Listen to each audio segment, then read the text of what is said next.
تو آئی فون، اب دوست نے آئی فون خرید لیا، اب آپ کا دل دیکھ کر کے مچل رہا ہے، اب آپ نے کہا یار کیا کریں، چلو جوئے میں لگا دیتے ہیں، 10,000 روپیہ لگا دیتے، ہو سکتا ہے ہم 1 لاکھ روپیہ کما لیں اور ہم بھی آئی فون خرید لیں۔ 10,000 روپیہ آپ نے لگایا اور جوئے میں آپ ہار گئے۔ آپ کو اور اچھا جوا ایک ایسی چیز ہے، آپ نے 10,000 لگایا اور ہار گئے تو یہاں پر معاملہ رکے گا نہیں، آپ 10,000 اور لائیں گے، گھر کے سامان بیچ کر لائیں گے، بیوی کا زیور بیچ کر کے لائیں گے، گھر کی ضروری چیزیں بیچ کر کے۔ جوئے کی لت ایک ایسی لت ہوتی ہے کہ جیسے جیسے آپ آگے بڑھیں گے وہ دلدل کی طرح اس میں دھستے چلے جائیں گے۔ میرے پیارے ساتھیوں، اس کمائی کا حساب بھی اللہ کے آپ کو دینا پڑے گا۔ وَعَنْ مَالِهِ مِنْ أَيْنَ اكْتَسَبَهُ، مال آپ نے کہاں سے کمایا؟ اور چوتھا سوال وَفِي مَا أَنفَقَهُ، مال آپ نے کہاں خرچ کیا؟ اور پانچواں سوال ہوگا وَمَاذَا عَمِلَ فِي مَا عَلِمَ، میرے بندے تو نے جو معلومات حاصل کی، تو نے جو علم حاصل کیا، جلسہ چل رہا تھا، بڑے بڑے علماء تقریر کرنے آئے تھے، رات کو 3 بجے تک تو نے تقریریں سنی تھیں، تو نے اس تقریر کے اوپر کتنا عمل کیا تھا، تو نے جو علم حاصل کیا اس علم کے اوپر تو نے عمل کتنا کیا، اس کا بھی تجھ کو حساب اللہ کیا دینا پڑے گا۔ اسی لیے ہمارے بہت سارے بھائی کہتے ہیں صاحب ہم جلسے میں نہیں جائیں گے، ہم دین کا علم سیکھیں گے ہی نہیں، جتنا سیکھیں گے اتنا حساب دینا پڑے گا۔ میرے بھائیوں، یہ دوسری گمراہی ہے۔ علم دین سیکھنا فرض ہے آپ کے اوپر۔ اللہ کے آپ یہ کہہ کر کے نہیں بچ سکتے کہ ہم تو سیمانچل میں پیدا ہوئے تھے، کٹیہار میں پیدا ہوئے تھے، ہمارے علاقے میں بڑے چھوٹے چھوٹے مدرسے تھے، بہت بڑا ادارہ نہیں تھا، ہم زیادہ تعلیم حاصل نہیں کر پائے۔ دین کا جو بیسک علم ہے، دین کا جو ضروری علم ہے، وہ کٹیہار اور سیمانچل کے مسلمان سے بھی پوچھا جائے گا اور یوپی کے مسلمان سے بھی پوچھا جائے گا، اور دنیا کے ہر مسلمان سے اور ہر مومن کو قبر کے اندر سوال کا جواب دینا پڑے گا۔ تیرا رب کون ہے، تیرا دین کیا ہے، اور تیرے نبی کون ہیں؟ ان 3 سوالوں کا جواب ہم سب کو دینا ہے میرے پیارے سے۔ اب آ جائیے سورہ عصر کی طرف۔ والعصر ان الانسان لفی خسر، قسم ہے زمانے کی بے شک سارے کے سارے انسان گھاٹے میں، الا الذین آمنوا وعملوا الصالحات وتواصوا بالحق وتواصوا بالصبر۔ 4 چیزیں اپنے اندر پیدا کر لو، تم گھاٹے میں نہیں رہو گے، تم لاس میں نہیں رہو گے، تم پروفٹ میں رہو گے، تم فائدے میں رہو گے۔ 4 چیزیں بس اپنے اندر پیدا کر لو۔ الا الذین آمنوا، تم ایمان والے بن جاؤ۔ ایمان والا کس کو کہتے ہیں؟ ایمان والا اس کو کہتے ہیں جو مرتے مر جائے مگر شرک نہ کرے، جو اپنے ماتھے کو غیر اللہ کے در پر نہ جھکائے، جو رب کہے تو اللہ کو کہے، جو مشکل کشا کہے تو اللہ کو کہے، جو دستگیر کہے تو اللہ کو کہے، جو قریب نواز کہے تو اللہ کو کہے، جو غوث اعظم کہے تو اللہ کو کہے، جو قربانی کرے تو اللہ کے نام کی کرے، جو قسم کھائے تو اللہ کے نام کی کھائے، جو بھروسہ کرے تو اللہ کی ذات پر کرے، جو ڈرے تو اللہ کی ذات سے ڈرے۔ ایمان اس کو کہتے ہیں۔ آج کل کا ایمان تو دیوالی کی مٹھائی میں بک جاتا ہے، دیوالی کا تہوار ہے، مسلمان کی دکان مارکیٹ میں ہے، بڑا سا بینر لگا لیا، تمام بھائیوں کو دیپاولی مبارک ہو، ماں لکشمی آپ کی کے اوپر اپنی کرپا کرے۔ ارے تیری ماں لکشمی کب سے ہو گئی رے؟ مسلمان اس قدر گر گیا، بھائی چارہ اور سدبھاؤ کے نام پر تو نے اپنے دین اور اپنے ایمان کو سے کمپرومائز کر دیا۔ اب یہ مسئلہ ایک الگ ہے کہ دیوالی کی مٹھائی کوئی غیر مسلم بھائی آپ کو دیتا ہے تو کھا سکتے ہیں کہ نہیں کھا سکتے؟ کچھ علماء کا کہنا ہے کہ کھا سکتے ہیں، کچھ علماء کا کہنا ہے کہ اگر اس دیوالی کی مٹھائی پر پوجا پاٹ نہیں ہوئی ہے آپ کھا سکتے ہیں، کیونکہ ایسی روایتیں ملتی ہیں کہ صحابہ نے مجوسیوں کے تہوار پر جو میٹھا آتا تھا اس کو کھایا ہے۔ لیکن علماء کی دوسری جماعت اور زیادہ تر علماء کا یہی کہنا ہے کہ وہ روایتیں ضعیف ہیں، اور دوسری بات یہ کہ دیپاولی تہوار کیوں منایا جاتا ہے؟ بھائی ہمارے ہندو بھائیوں کے یہاں یہ عقیدہ ہے کہ اسی دن شری رام چندر جی اپنا ونواس پورا کر کے ایودھیا آئے تھے، اور اس کی خوشی میں پورے ایودھیا کو سجایا گیا تھا، اور اس موقع پر پوجا ہوئی تھی، اسی پوجا کی یادگار میں دیپاولی منائی جاتی ہے۔ تو گویا کہ اللہ کے ساتھ شرک ہوا، اور شرک کی خوشی وہ منا رہے ہیں۔ اور ہم جب یہ کہہ رہے ہیں کہ صاحب آپ کو یہ تہوار مبارک ہو، تو گویا ہم دوسرے الفاظ میں یہ کہہ رہے ہیں کہ آپ اللہ کے ساتھ شرک کر رہے ہیں، یہ شرک آپ کو مبارک ہو۔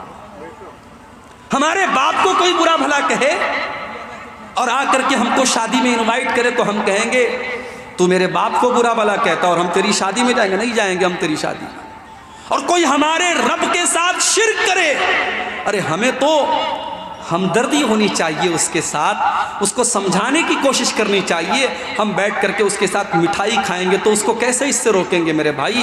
اس لیے علماء کی اکثریت کہتی ہے کہ دیوالی کے موقع پر آپ مٹھائی کھانے سے پرہیز کریں، اور یہ مبارکباد دینا اور اس طریقے کے بورڈ لکھنا کہ ماں لکشمی آپ کے اوپر کرپا کرے، میرے بھائیوں یہ تو انسان کو شرک اور کفر تک لے کے جانے والی چیز ہے۔ اور قرآن کی وہ سورت آپ یاد کیجیے، اللہ کے نبی کے پاس مکہ کے کچھ مشرکین آئے، اے محمد چلو ہم ایک سودا کر لیتے ہیں، ایک کمپرومائز کر لیتے ہیں، تم ایک دن ہمارے 360 بتوں کی عبادت کر لو، ہم ایک دن تمہارے اللہ کی عبادت کر لیتے ہیں، تم ایک دن ہمارے معبودوں کی عبادت کرو، ایک دن ہم تمہارے اللہ کو مان لیتے ہیں۔ اللہ کے نبی نے کیا جواب دیا؟ آپ نے جواب دیا قُلْ يَا أَيُّهَا الْكَافِرُونَ لَا أَعْبُدُ مَا تَعْبُدُونَ وَلَا أَنْتُمْ عَابِدُونَ مَا أَعْبُدُ وَلَا أَنَا عَابِدٌ مَا عَبَدتُّمْ وَلَا أَنْتُمْ عَابِدُونَ مَا أَعْبُدُ لَكُمْ دِينُكُمْ وَلِيَ دِينِ۔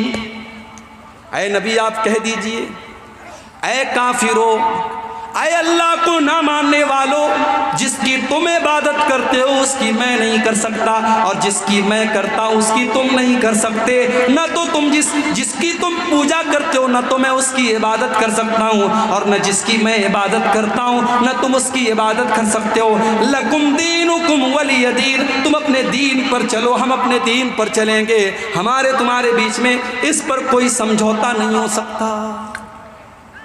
ایمان اس کو کہتے ہیں میرے بھائی، ایمان سے کوئی کمپرومائز نہیں کرنا ہے۔ ایک مسلمان بیچارہ غریب ہے، مزدوری کر کے کھاتا ہے، اس کے پاس اچھا مکان بھی نہیں ہے، اس کے پاس دھن دولت بھی نہیں ہے، لیکن اللہ کی قسم کل قیامت کے دن وہ اس ارب پتی سے بہتر ہوگا جو توحید کے بغیر دنیا سے گیا ہے، جو ایمان کے بغیر دنیا سے گیا ہے۔ اللہ نے فرمایا ان الذین کفروا وماتوا وهم کفار فلن يقبل من احدهم ملء الارض ذهبا۔ وہ لوگوں جو بغیر توحید کے دنیا سے چلے گئے، جو کفر کی حالت میں دنیا سے چلے گئے، وہ زمین بھر کے سونا بھی اللہ کی بارگاہ میں لے کے آئیں گے تو زمین بھر کے سونا بھی قبول نہیں کیا جائے گا، کیونکہ تیرے پاس ایمان کی دولت نہیں ہے، توحید کی دولت نہیں ہے۔ الا الذین آمنوا، وہ لوگ بچ جائیں گے جو ایمان والے، اور یہ ایمان کی دولت اتنی بڑی دولت ہے کہ مرتے دم تک اس دولت کو سنبھال کے رکھنا ہے۔ فلا تموتن الا وانتم مسلمون، تمہیں موت نہ آئے مگر اسلام کی حالت میں۔ ساری زندگی انسان اگر توحید پر ہے اور مرنے کے ٹائم اگر اس کا خاتمہ شرک پر ہو گیا یا کفر پر ہو گیا تو اس کا بیڑا غرق ہو جائے گا، وہ برباد ہو جائے گا میرے بھائیوں۔ اس لیے اللہ نے کہا وَلَا تَمُوتُنَّ إِلَّا وَأَنْتُمْ مُسْلِمُونَ، تمہیں موت نہ آئے مگر اسلام کی حالت میں، تمہیں مرتے دم تک اپنی توحید کی حفاظت کر۔ بچے کو نظر لگ گئی، عورتوں نے کاجل کا ٹیکا لگا دیا،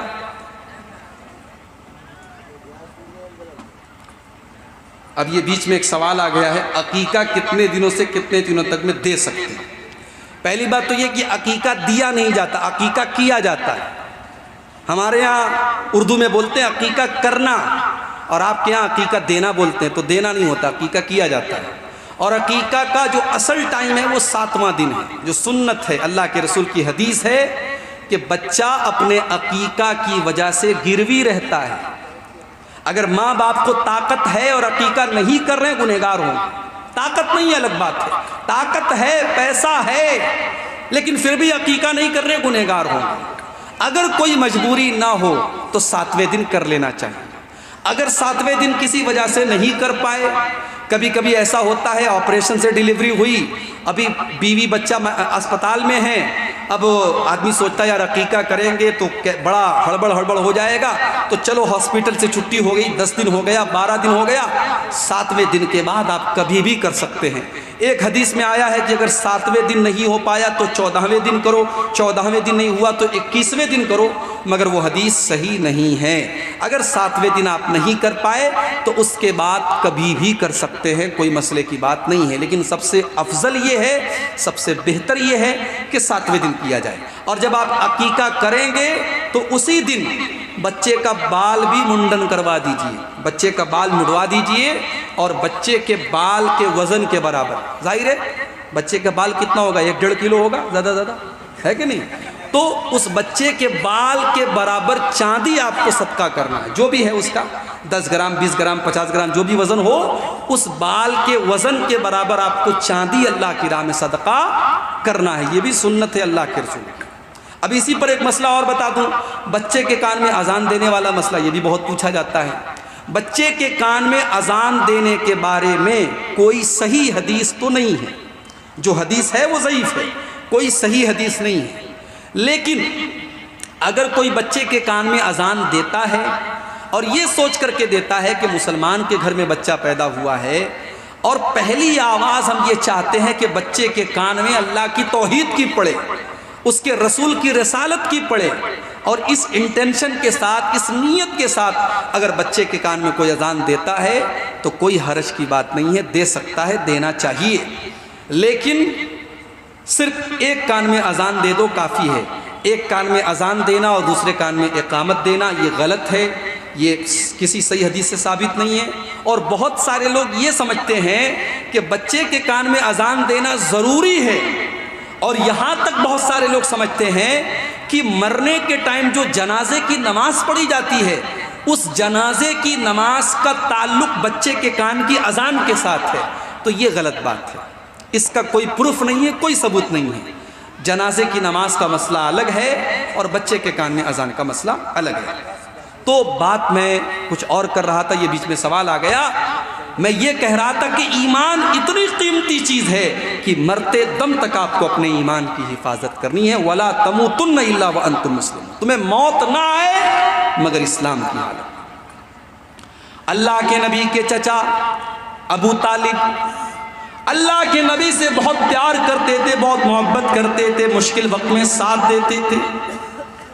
ابو طالب کے انتقال کا ٹائم آیا، بخاری کے الفاظ ہیں، اللہ کے پیارے نبی اپنے چچا کے پاس پہنچے، وہاں پہ 2 گرو گھنٹال بھی بیٹھے تھے، ابو لہب بھی بیٹھا تھا، ابو جہل بھی بیٹھا تھا، اور عبداللہ بن ابی امیہ بھی بیٹھا تھا، 2 کافر اور مشرک بھی بیٹھے تھے۔ اللہ کے نبی نے فرمایا، اے میرے چچا، آپ ایک مرتبہ لا الہ الا اللہ پڑھ دیجئے، میں اللہ کے یہاں اس کلمے کی وجہ سے آپ کے لیے بحث کروں گا اور آپ جنت میں چلے جائیں گے اگر آپ کا خاتمہ توحید پر ہو جائے گا۔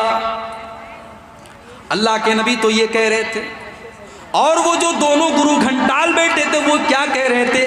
وہ کہہ رہے تھے، یا ابا طالب اترغب عن ملت عبد المطلب، اے ابو طالب کیا تم اپنے باپ دادا کے طریقے کو چھوڑ دو گے؟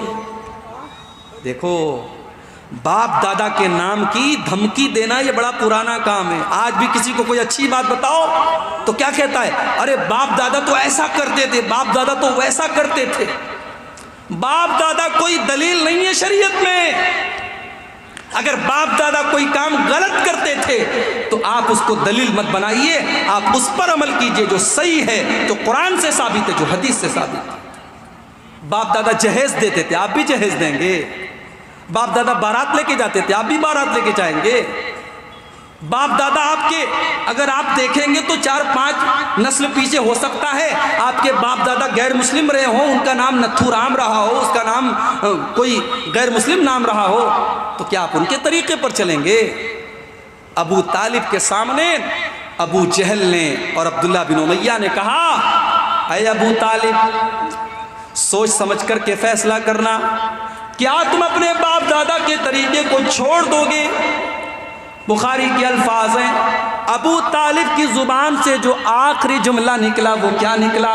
علی ملت عبد المطلب، میں اپنے باپ کے طریقے پر دنیا سے جا رہا ہوں۔ ابو طالب نے کلمہ نہیں پڑھا، ابو طالب ایمان نہیں لائے۔ اللہ کے نبی فرماتے ہیں جب میرے چچا کا انتقال ہو گیا میں نے اللہ سے دعا کی کہ اللہ تو میرے چچا کو معاف کر دے۔ اللہ نے فرمایا اے میرے نبی ہم تیرے چچا کو معاف نہیں کر سکتے کیونکہ وہ ایمان کے اوپر دنیا سے نہیں گئے۔ کتنی بڑی بات ہے، اللہ نے ہم سب کو ایمان والا بنایا ہے۔ ارے فٹیچر ہیں، پھٹے حال ہے، غریب ہیں، کمزور ہیں، کچھ نہیں ہمارے پاس، اگر ایمان ہے تو ہم سے بڑا کوئی دولت والا نہیں ہے۔ اپنے ایمان کی حفاظت کرو میرے بھائی، یہ ایمان اتنی بڑی چیز ہے۔ صحیح مسلم کے الفاظ ہیں، اللہ کے نبی اپنی ماں کی قبر پر جاتے ہیں، صحابہ بھی آپ کے ساتھ میں۔ ماں کی قبر پہ جانے کے بعد جب آپ اپنی ماں کی قبر پہ جاتے ہیں، 6 سال کی عمر میں آپ نے ماں کو کھو دیا تھا۔ ماں کا پیار آپ کو یاد آتا ہے، ماں کی ممتا آپ کو یاد آتی ہے۔ آپ تو پیدا ہوئے تھے باپ کا سایہ بھی نہیں تھا، اور 6 سال کی عمر میں اللہ نے آپ کی ماں کو بھی اٹھا لیا تھا۔ آپ تو یتیم تھے، اور یتیم کا درد آپ سے بہتر کون سمجھ سکتا تھا۔ آپ اپنی ماں کی قبر پہ جب گئے، ماں کو یاد کیا، بچپن کا زمانہ یاد آیا، ماں کی ممتا یاد آئی، ماں کا پیار یاد آیا، آپ کا دل بھر آیا، آپ کی آنکھوں سے آنسو بہنے لگے، آپ رونے لگے، اور آپ کے صحابہ بھی آپ کو روتا ہوا دیکھ کر کے رونے لگے۔ پھر آپ نے روتے روتے اپنے صحابہ سے فرمایا اے میرے صحابہ میں نے اپنے اللہ سے اجازت مانگی تھی کہ میں اپنی ماں کے لیے مغفرت کی دعا کرنا چاہتا ہوں، اللہ نے مجھے اپنی ماں کے لیے مغفرت کی دعا کرنے کی اجازت نہیں دی۔ سوچ لو، اگر ہماری ماں مسلمان ہے اور ہمارا باپ مسلمان ہے اور ہماری ماں دنیا سے اسلام کی حالت میں جاتی ہے تو کم سے کم ہم جب دعا کے لیے ہاتھ اٹھاتے ہیں تو کم سے کم ہم یہ دعا تو کر سکتے ہیں رب ارحمہما کما ربیانی صغیرا، پروردگارا تو میرے ماں باپ پر رحم فرما جس طرح بچپن میں انہوں نے مجھے پالا ہے۔ بڑی قربانیاں دیتے ہیں میرے بھائیوں ماں باپ، بڑی قربانیاں دیتے ہیں، بڑی تکلیفیں اٹھاتے ہیں۔ ان تکلیفوں کو جب آپ باپ بنیں گے، جب آپ ماں بنیں گی تب آپ کو احساس ہوگا۔ اس لیے ماں باپ کا دل مت دکھانا، اپنا نقصان کر لو، اپنا گھاٹا سہ لو، مگر ماں باپ کا دل مت دکھاؤ۔ تم نے دنیا میں ماں باپ کی آنکھوں میں اگر آنسو لائے، تم نے ماں باپ کو اگر رلایا، اللہ کے پیارے نبی فرماتے ہیں اثنان یعجلہم اللہ فی الدنیا، 2 گناہ ایسے ہیں جن کی سزا اللہ تعالیٰ دنیا ہی کے اندر دے دیتا ہے، البغی، کسی کے اوپر ظلم اور اتیاچار کرنا، وعقوق الوالدین، اور والدین کو ستانا، والدین سے رشتہ توڑنا، والدین کا دل دکھانا۔ کبھی بھی ماں باپ کا دل مت دکھاؤ۔ تو اللہ کے نبی اپنی ماں کے لیے مغفرت کی دعا نہیں کر سکتے، کیوں؟ کیونکہ ماں کے پاس ایمان نہیں تھا۔ میرے بھائیوں، اگر ہماری ماں ایمان والی ہے، ہمارا باپ ایمان والا ہے، کم سے کم اللہ نے ہم کو خوش نصیب بنایا کہ ہم اپنی ماں باپ کے لیے دعا کر سکتے ہیں۔ تو اللہ نے فرمایا الا الذین آمنوا وعملوا الصالحات، ایمان والے بن جاؤ اور نیک عمل کرنے والے بن جاؤ۔ نیک عمل کس کو کہتے ہیں؟ چٹھی آ چکی ہے، وقت ختم ہو چکا ہے، آخری کے منٹ آپ کے سامنے ہیں۔ نیک عمل کس کو کہتے ہیں؟ نیک عمل اس کو کہتے ہیں جس کے اندر 2 کنڈیشن پائی جائے۔ ایک کنڈیشن کہ آپ کا عمل صرف اللہ کے لیے ہو۔ اگر آپ نماز پڑھتے ہیں اس لیے کہ محلے والے آپ کو نمازی کہیں تو معاف کیجئے، یہ نیک عمل نہیں ہے۔ نماز آپ پڑھیں اللہ کے لیے، روزہ رکھیں اللہ کے لیے، حج کریں اللہ کے لیے، تو نیک عمل کی پہلی کنڈیشن وہ خالص اللہ کے لیے ہو۔ اور نیک عمل کی دوسری کنڈیشن یہ ہے کہ وہ سنت کے مطابق ہو۔ اگر سنت کے مطابق نہیں ہے تو دیکھنے میں جتنا بھی اچھا لگ رہا ہو وہ نیک عمل نہیں ہے۔ تو ایمان والے بن جاؤ، نیک عمل کرنے والے بن جاؤ۔ وَعَمِلُوا الصَّالِحَاتِ وَتَوَاصَوْا بِالْحَقِّ، اور حق بات کی ایک ایک دوسرے کو تبلیغ کرو، دعوت کرو، نصیحت کرو۔ اگر آپ نمازی ہیں، آپ کا پڑوسی نماز نہیں پڑھ رہا ہے، کسی دن پڑوسی کو چائے پلا دیجئے، میرے بھائی نماز پڑھا کرو۔ کم سے کم وہ 1 منٹ کے لیے سوچے گا کہ اس نے مجھے چائے پلائی ہے، میرا پڑوسی ہے، مجھے نماز کے لیے کہہ رہا ہے، چلو میں بھی نماز پڑھ لیتا ہوں۔ اور اگر آپ کے کہنے سے آپ کا پڑوسی نماز پڑھنے لگا تو اس کو تو نماز کا ثواب ملے گا ہی ملے گا، وہ جتنی نمازیں پڑھے گا اتنا ثواب آپ کو بھی ملتا چلا جائے گا۔ وَتَوَاصَوْا بِالْحَقِّ، حق بات کی وصیت کرتے چلے جاؤ۔ جس طریقے سے آپ اچھی بات دوسروں کو بتائیں گے اس کا ثواب ملے گا، اور گندی اور غلط بات دوسرے کو شیئر کریں گے۔ کوئی گندا فوٹو آیا، آپ نے شیئر کر دیا، دوسرے کو فارورڈ کر دیا، کوئی غلط بات دوسرے کو بتا دی، تو جتنی غلط بات آپ پھیلائیں گے اور لوگ اس کو سنیں گے اور دیکھیں گے، اتنا گناہ بھی آپ کے نام اعمال میں لکھا جائے گا۔ وَتَوَاصَوْا بِالصَّبْرِ، اور اگر آپ گھاٹے سے بچنا چاہتے ہیں، نقصان سے بچنا چاہتے ہیں، تو چوتھی چیز یہ ہے کہ آپ جب اسلام کے اوپر عمل کریں گے، شریعت کے اوپر عمل کریں گے، تو قدم قدم پر مصیبتیں آئیں گی، تکلیفیں آئیں گی، پریشانیاں آئیں گی، وہاں پر آپ کو صبر کرنا پڑے گا۔ صبر کا دامن تھامے رکھیے۔